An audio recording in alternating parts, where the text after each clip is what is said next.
Gulf దేశాలకి ఎప్పటి నుంచో ఈ వైరం కొనసాగుతూనే ఉంది. రక్షణ కవచంలా కూడా ఉంటుంది అమెరికా. కానీ ఈ దాడి వల్ల ప్రయోజనాలకు వ్యతిరేకమని అమెరికా చెప్పుకొచ్చినట్టు తెలుస్తోంది. ఈ ఒప్పందం వెనుక మరో కీలక నేపథ్యం కూడా కనబడుతోంది. కొన్ని నెలల క్రితం భారత్ పాకిస్తాన్ మధ్య యుద్ధం జరిగింది.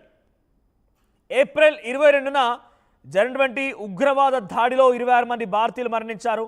దీనికి సమాధానంగా మే 6 అర్ధరాత్రి మే 7 తెల్లవారుజామున వరకు కూడా ఆపరేషన్ సింధూర్ పేరిట పాకిస్తాన్కి చుక్కలు చూపించాం, పాకిస్తాన్ని అల్లాడించాం, పాకిస్తాన్ ఉగ్రవాద శిబిరాలని పూర్తిగా నేలమట్టం చేశాం. ఆ తర్వాత ఏమాత్రం కూడా ఎదుర్కోలేక మోకరిల్లిపోయి తోక ముడుచుకొని కూర్చుని పాకిస్తాన్. చైనా వాడిచ్చిన సహాయం సరిపోలేదు, టర్కీ ఇచ్చిన సహాయం సరిపోలేదు, చైనా కూడా ఇప్పుడు ఉగ్రవాదాన్ని రూపుమాపుతామని చెప్పి భారత్కి దగ్గర అవుతున్న నేపథ్యంలో పాకిస్తాన్కి ఏం అర్థం కావడం లేదు. అమెరికా కూడా పూర్తిగా పాకిస్తాన్ని ఒక పిచ్చి కుక్కలా చూసి పాకిస్తాన్ని పెంచుకుంటుందే కానీ పాకిస్తాన్కి అంతటి స్థాయిలో ప్రియారిటీ ఇవ్వరు, 80% జరగదు కూడా. కానీ ఈ సిచ్యువేషన్లో పాకిస్తాన్కి కేవలం సౌదీ అరేబియా మాత్రమే ఒక అవకాశం కనిపించింది. ఇస్లామిక్ దేశాలని ఏకమవుతూ సౌదీ అరేబియాని పెద్దలా చూస్తూ ఉంటాయి. సో సౌదీ అరేబియాని తమ చేతులు కలిపితే డెఫినెట్గా మాకు కొంత న్యాయం జరుగుద్ది, మాకు కొంచెం ధైర్యంగా ఉంటుందని పాకిస్తాన్ భావించిందేమో. కానీ Saudi Arabia crown prince Mohammed bin Salman ఆహ్వానం మేరకి షహబాజ్ షరీఫ్ సౌదీ అరేబియాకి వెళ్ళిపోయి అక్కడ ఇద్దరి మధ్య చర్చలు జరిగి స్ట్రాటజిక్ రిలేషన్పై సంతకం చేసి యుద్ధ సామాగ్రిని అందించుకోవడమే కాకుండా రక్షణ రంగం పరంగా ఇద్దరం కలిసికట్టుగా ముందుకు వెళ్ళాలి, దేనికైనా సరే ఉమ్మడిగా ముందుకు వెళ్ళాలి, రేపటి రోజున యుద్ధం జరిగినా ఇద్దరం కలిసికట్టుగా ముందుకు వెళ్ళాలని చెప్పి అనుకున్నాయట. ఇక ఖతర్ పైన ఇటీవల కాలంలో ఇజ్రాయెల్ కూడా దాడి చేసింది. ఖతార్ అటు అమెరికా అధ్యక్షుడు డొనాల్డ్ ట్రంప్కి బోయింగ్ 747B ఒక ప్యాలెస్ లాంటి ఒక ఫ్లైట్ని బహుకరించింది. అయినా ఏం మారింది? ఖతార్ సపోర్ట్ చేసిన ఇరాన్కి పైన అమెరికా దాడి చేసింది. ఖతర్ పైన కూడా ఇజ్రాయెల్ వచ్చి దాడి చేసినా అటు అమెరికా అధ్యక్షుడు మౌనంగా ఉండిపోయాడు తప్ప ఏమాత్రం మాట్లాడలేదు, వనకలేదు, బెనకలేదు, జనకలేదు. సో ఏదేమైనా కూడా ప్రస్తుతానికి సౌదీ అరేబియా అండ్ పాకిస్తాన్ మధ్య ఈ ఒప్పందం భారత్కి కొంచెం అక్కడ సౌదీ అరేబియాలో నుండి భారతీయులకైతే కొంత ఇబ్బందులు తలెత్తే అవకాశం అయితే ఉన్నట్టుగా చర్చ జరుగుతోంది. సో బిఫోర్ దాట్ ఒకసారి ఈ స్ట్రాటజిక్ రిలేషన్షిప్ పైన భారత్ కూడా రెస్పాండ్ అయింది. భారత్ ఏ రకంగా రెస్పాండ్ అయింది చూద్దాం. సో భారత్ కూడా ట్వీట్ చేసింది.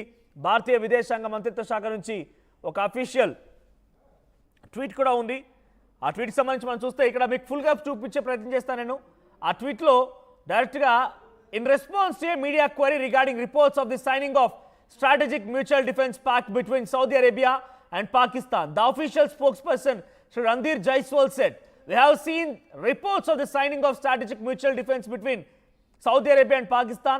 The government was aware that this development, which formalizes a long-standing arrangement between the two countries, had been under consideration. We will study the implications of this development for national security as well as regional and global stability. The government remains committed to protecting India's national interest and ensuring comprehensive national security in all domains." దీని అర్థం ఏంటి ఇప్పుడు అని అంటే కనుక ఒక విషయం అర్థం చేసుకోండి. సౌదీ నుంచి మన భారతదేశంలోకి రావచ్చు, భారతీయులు సౌదీకి వెళ్ళి బతకొచ్చు, ఈ రకమైనటువంటి రాకపోకలు ఉన్నాయి. కానీ పాకిస్తాన్కు ఉన్నాయా?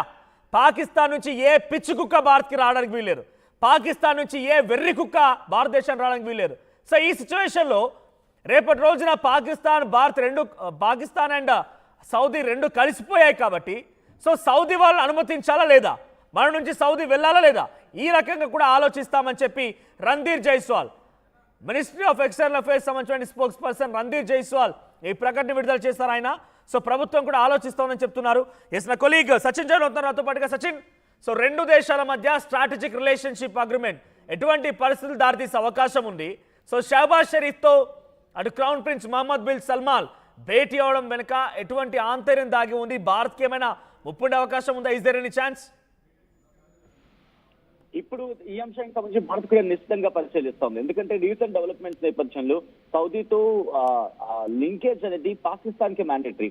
బట్ ఇక్కడ ఇంట్రెస్టింగ్ అంశం ఏంటంటే కనుక సౌదీ మీద ఎవరైనా దాడి చేస్తే పాకిస్తాన్ ఎంతవరకు సహాయపడుతుంది, పాకిస్తాన్ ఏ మేరకు సహాయపడుతుంది అనేది బిగ్గెస్ట్ క్వశ్చన్ మార్క్. ఇక్కడ వినిపిస్తున్న మాట ఏంటంటే కనుక సౌదీ అరేబియా, పాకిస్తాన్ ఈ రెండింటికి సంబంధించి ఒకవేళ ఏ కంట్రీ మీద దాడి జరిగితే ఇంకొక కంట్రీ మీద కూడా దాడి జరిగినట్టుగా భావించాలి. ఒక విధంగా చెప్పాలంటే కైండ్ ఆఫ్ నేటోగా మాట్లాడుకోవచ్చు. అంటే నేటోగా అంటే పూర్తిగా అది ఒక పెద్ద అంటే పెద్ద సమూహాలకు సంబంధించి అంటే ఒక దాదాపు 32 కంట్రీస్ ఉన్న నేపథ్యం అది.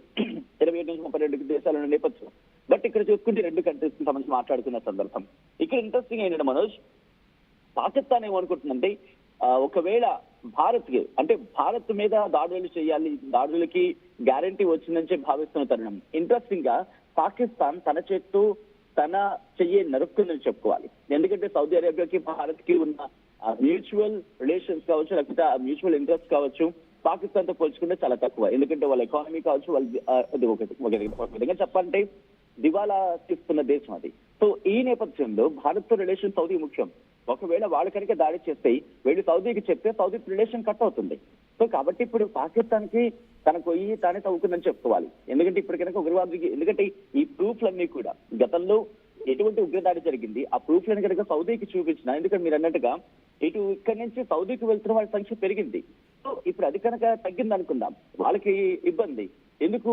వాళ్ళకి ఇక్కడ లేబర్స్ అనేది చాలా తక్కువగా దొరుకుతూ ఉంటారు. ఒక విధంగా చెప్పాలంటే ఇక్కడి నుంచి వెళ్ళే వాళ్ళ సంఖ్యతోనే అక్కడ వాళ్ళు బేస్ అవుతున్న పరిస్థితి ఉంది.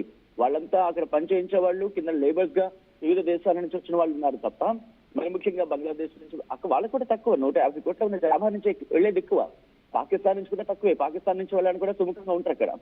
సో ఈ నేపథ్యంలో కాస్త ఇంపాక్ట్ పడుతుంది. కాబట్టి భారత్ రిలేషన్ తగ్గొట్టుకునేందుకు సౌదీ కూడా ఎక్కడ ఆసక్తి చూపించదు. బెస్ట్ ఎగ్జాంపుల్ ఏంటంటే ఇటు పాకిస్తాన్ కి భారత్ కి యుద్ధ వాతావరణం లాంటివి జరుగుతున్నప్పుడు సౌదీ కూడా ఇటు దాని ఏమంటారు తటస్థ వైఖరి అవలంబించింది తప్ప పాకిస్తాన్ కు మద్దతుగా వెళ్ళలేదు. సో ఇక్కడ బహుశా ఇది పాకిస్తాన్ ఇంట్రెస్ట్ అయి ఉంటుంది. ఎందుకు పాకిస్తాన్ ఇంట్రెస్ట్ అయి ఉంటుంది, పాకిస్తాన్ ఇంట్రెస్ట్ ఎందుకు సౌదీ అరేబియా యాక్సెప్ట్ చేస్తుంది అనేది ఒకసారి చెప్పే ప్రయత్నం చేస్తా. ఎందుకంటే ఎప్పుడైతే ఖతార్ మీద దాడి జరిగిందో ఇది ఏమైనా లీడ్ చేస్తే నెక్స్ట్ పక్కనే ఉంది కాబట్టి సౌదీ అరేబియా కావచ్చు, యుఏఈ కావచ్చు, వీటి మీద ఏమైనా ఇంపాక్ట్ ఉంటే కనుక వెంటనే న్యూక్లియర్ పవర్ గురించి మాట్లాడుకుంటున్న సందర్భం. ఒక న్యూక్లియర్ పవర్ మాతో ఉంది, మీరు కనుక తేడా చేస్తే బెదిరించాలి అనే ఒకే ఒక నేపథ్యం కావచ్చు, ఒకే ఒక కోణం కావచ్చు పాకిస్తాన్ తో జతకట్టి ఉండొచ్చు. కానీ ఇది ఈ 2 దేశాలు కలిసి ఇటు భారత్ మీద అటాక్ చేయడానికో, లేకపోతే పాకిస్తాన్ కనుక భారత్ మీద అటాక్ చేస్తే దానికి ఎంగేజ్ గా సౌదీ వస్తుంది అనుకోవడంలో అది what I think that will not be happen. ఎందుకంటే సచిన్ జనరల్ గా పాకిస్తాన్ నుంచి భారత్ కి రాకపోకలు లేవు, భారత్ నుంచి పాకిస్తాన్ వెళ్ళడానికి లేదు, ఆ పిచ్చి కుక్కలు అనుమతించడానికి ఎటువంటి పరిస్థితి కూడా లేదు.